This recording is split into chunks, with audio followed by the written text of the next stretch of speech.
Great-Uncle Merry, and nobody ever quite dared to ask. He did not look in the least like his name.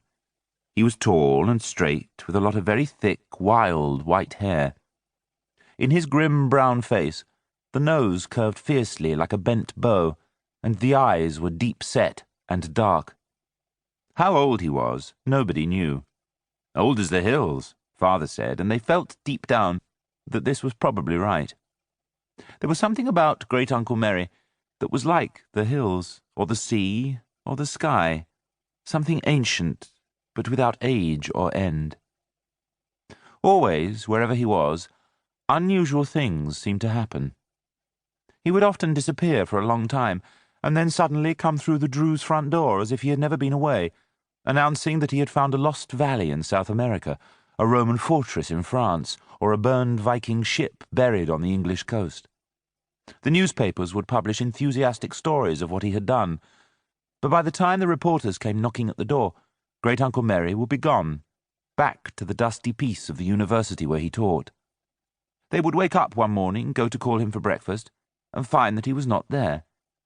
And then they would hear no more of him until the next time, perhaps months later, that he appeared at the door.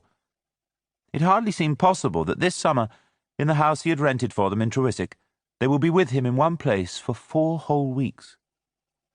The sunlight glinting on his white hair, Great-Uncle Merry scooped up their 2 biggest suitcases, one under each arm, and strode across the yard to a car.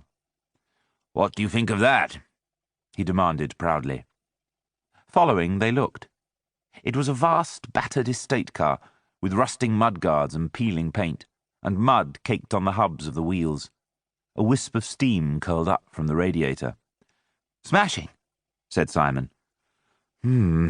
Mother said. "Well, Merry," Father said cheerfully, "I hope you're well insured."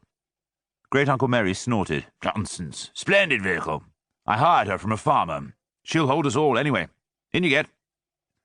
Jane glanced regretfully back at the station entrance as she clambered in after the rest.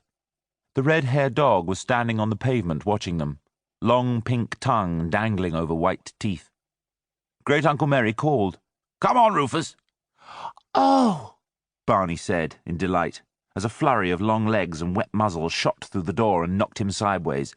"Does he belong to you?" "Heaven forbid," Great-Uncle Merry said. "But I suppose he'll belong to you 3 for the next month. The captain couldn't take him abroad, so Rufus goes with the grey house."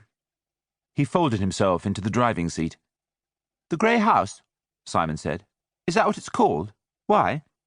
"Wait and see." The engine gave a hiccup and a roar, and then they were away. Through the streets and out of the town they thundered in the lurching car, until hedges took the place of houses, thick wild hedges growing high and green as the road wound uphill, and behind them the grass sweeping up to the sky.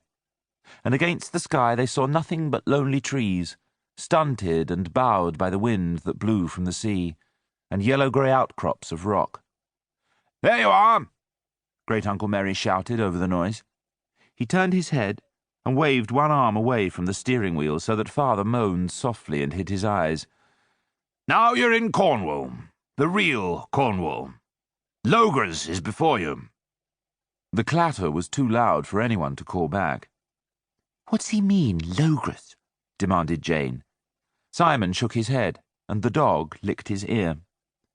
"He means the land of the West," Barney said unexpectedly, pushing back the forelock of fair hair that always tumbled over his eyes. "It's the old name for Cornwall, King Arthur's name." Simon groaned. "I might have known." Ever since he had learned to read, Barney's greatest heroes had been King Arthur and his knights. In his dreams he fought imaginary battles as a member of the Round Table, rescuing fair ladies and slaying false knights. He had been longing to come to the West Country. It gave him a strange feeling that he would in some way be coming home.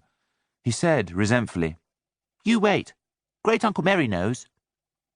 And then, after what seemed a long time, the hills gave way to the long blue line of the sea, and the village was before them. Trewisick seemed to be sleeping beneath its grey slate-tiled roofs, along the narrow winding streets down the hill. Silent behind their lace-curtained windows, the little square houses let the roar of the car bounce back from their whitewashed walls. Then Great-Uncle Merry swung the wheel round, and suddenly they were driving along the edge of the harbour, past water rippling and